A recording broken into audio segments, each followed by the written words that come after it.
Brett Okamoto with ESPN alongside two of the absolute best in the business, Dan Hardy and Paul Felder. And man, we have got a serious main event to talk about, guys. This was my first event in London, and up until, the main card, I kind of felt like the star of the card was the crowd. It was the first time I ever got to experience that, and these guys are a rowdy bunch. They're fun to be around, but there is no doubt the star of this card is Jorge Masvidal after knocking out Darren Till cold in the second round. How did he do it, Dan? Well, I mean, he was very, very cautious with the way he went about it. He built up the opportunity to hit Darren Till with a shot that he'd not seen before. He was finding his opportunities early on. He was cracking Darren Till with left hooks and right hooks as Till was lunging in with that left hand. But then Masvidal switched to southpaw. He did that little sprint step that Tyron Woodley does so well, comes over the top with a left hand. And we were just talking about it. I kind of feel like Darren Till was posting out because he was expecting a level change. I think he thought Masvidal was coming underneath, which left his chin exposed, and Masvidal came with that bomb over the top. I mean, it was incredible. We didn't see it coming, really. Oh, my goodness. I mean, that was... I really thought Masvidal could have won this fight. No, that taking nothing away from him, but for him to go in there and knock out Darren Till cold like that, I don't think any of us expected that. Masvidal has always been a volume puncher, a great, well-rounded fighter, and that's what I think set that up. I think ultimately that's why he was able to do what he did, was because he mixed in kicks, level changes, shot a couple single legs. Even when he got hurt, he never let you off the hook. If you hit Masvidal, he's going to hit you back, and more importantly, he's probably going to hit you with 2 or 3 strikes instead of 1. Do you think, based on what you just said, Paul, that George came in with a very different game plan than normal, thinking like, how I usually fight, I probably can't beat Darren Till, so I got to come in and take some risks maybe, or come up with some type of different strategy that has not been the norm for me? You know what, ultimately, originally I should say, I thought that he was going to do that. He was going to mix in more, but where he really beat Darren was where he said he was going to be able to do it, was in the kickboxing range. But it was because he was able to use some takedowns, which isn't something we haven't seen from him before. He's done it before. But just his calmness and the way he counters and strikes. I mean, he's got smooth boxing, and that was on full display tonight. And it's that experience as well. When it comes down to it, it's experience. It's years and years of seeing different guys in front of you, trying different things in the gym. I mean, he's probably used that feint a few times before, but never in a fight. And he said in the post-fight interview, he knew that Darren hadn't seen that before. That's an experienced veteran in there, against a young guy who's got a lot of potential. But, at the end of the day, skills pay the bills. And, Masvidal found his way in based on using his fight IQ and nothing else. Yeah, Jorge Masvidal has almost 50 professional fights. This has got to be right up there with one of his biggest victories. So I'm obviously not taking anything away from Jorge Masvidal. He was spectacular tonight. Now that's 2 losses in a row for Darren Till. Have we identified maybe a hole in his game, or is it just because, hey, he ran up against one of the greatest welterweights of all time in Tyron Woodley, and then Jorge Masvidal caught him tonight? Or are there problems there that you guys are seeing? I don't know. To be honest, I've got to wonder about the weight cut. I still will say it. I think Darren Till's best years are at middleweight. I don't know what the focus was around his weight coming into this week. I don't know how hard it was for him to get down the weight. He certainly looked better than he did against Wonderboy in the weight cut. He seemed a lot more alert, a lot more focused. But, I mean, he just got caught cold there. He got caught with a shot that he couldn't have prepared for. Whether the weight cut makes a difference or not, who knows? I still do think, as he ages, 26, 27, 28 years old, Darren Till, that's a middleweight to be contending with. But right now, Masvidal's the welterweight we've got to watch. Yeah, and I mean, I got to agree a little bit with Dan. I think that definitely played a part in it. And I think he's so young. If he keeps taking damage, if that happens 1 or 2 more times, he's going to cut his career completely short. You can't take knockouts like that multiple times in your career at that young of an age. I mean, he's so young, so early on in his UFC career. If he wants to be a champion someday, the combination of the knockouts and weight cutting is just going to get worse and worse. I agree. If he moves up to middleweight, fills up, feels good, be a much better situation for him. One thing to bear in mind as well, when he does move up to middleweight, he won't feel like the bigger, stronger man in there, which might change the way that he approaches the fights. If you've got Darren Till in there against someone like a David Branch or Luke Rockhold or someone like that, you've got to think he's going to approach that fight very differently because he's no longer the bigger, more powerful individual. Maybe he just left himself exposed because he didn't feel like Masvidal was a danger to him tonight.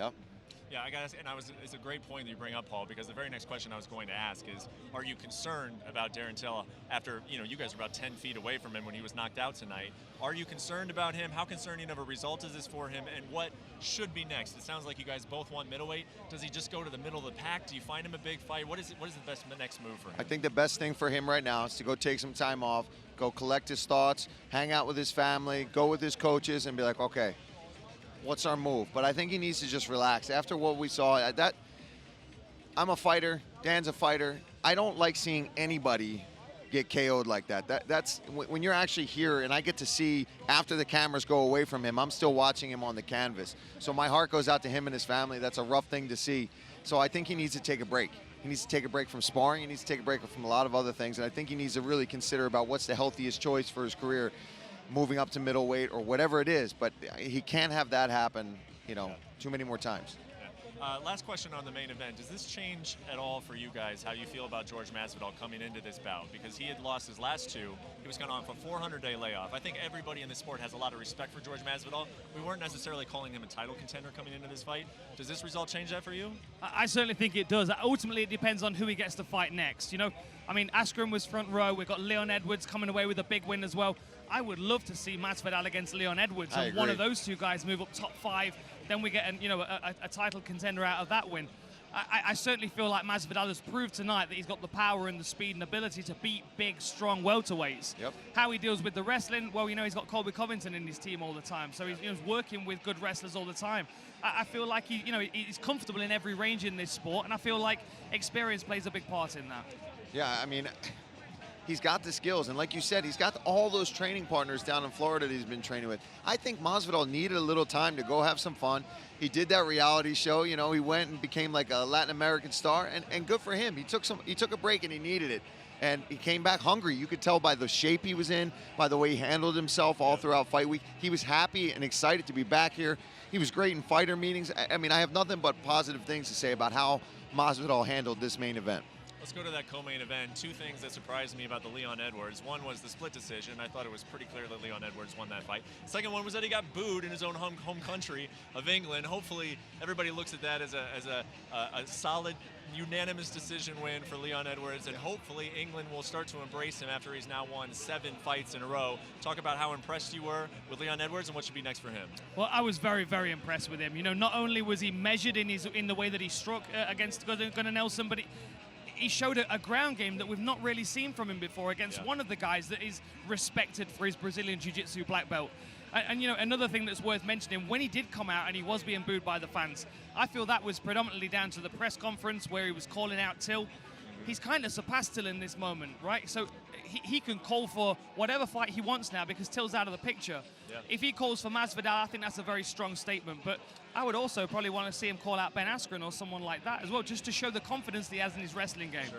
Yeah, I think he deserves that. I think you're right. I think when Till took an L like he just did, and Leon Edwards was able to go and beat and at times out-grapple somebody like Gunnar Nelson, it's like, okay, what's next? You did definitely just jump the line a little bit there, especially past, unfortunately, Darren Till, who's on a 2-fight losing streak at this point. Well, I happen to be standing right next to Leon Edwards when the knockout happened, and he immediately started yelling, "That's my fight. Jorge Masvidal is my fight." And I agree with him, and I think it's a good fight for Masvidal too, because as we were just saying, he's trying to assert himself as one of those serious contenders again, fighting a guy on a 7-fight win streak.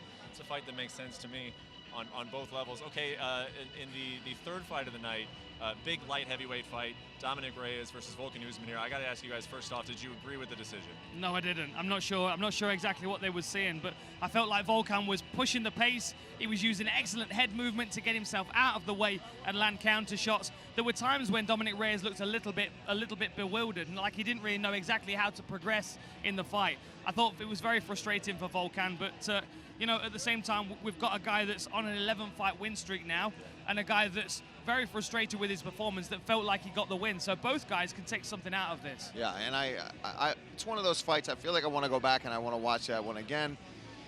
It was close, and in the moment, we looked at the stats were kind of saying maybe something different than we thought in the moment. So it's one of those fights where it was really close, and I mean, in the moment, I thought Oezdemir won the fight, but maybe in hindsight, if I went and saw it again, I could see what the judges were seeing that I wasn't seeing, but I thought it was a good performance for both guys, honestly. Well, it is a win for Dominick Reyes, and Dan, I know you've said that you're excited by this 205-pound division. I got to ask you both, just real quickly, out of these options, who gives Jon Jones the most difficult fight and why? Thiago Santos, Dominick Reyes,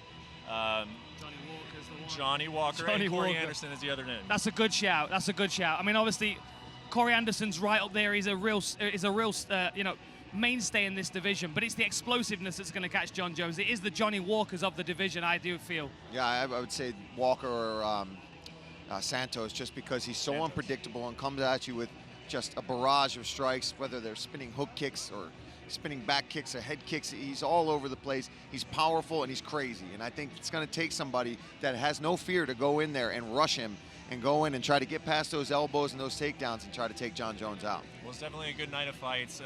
Nothing bigger than the main event.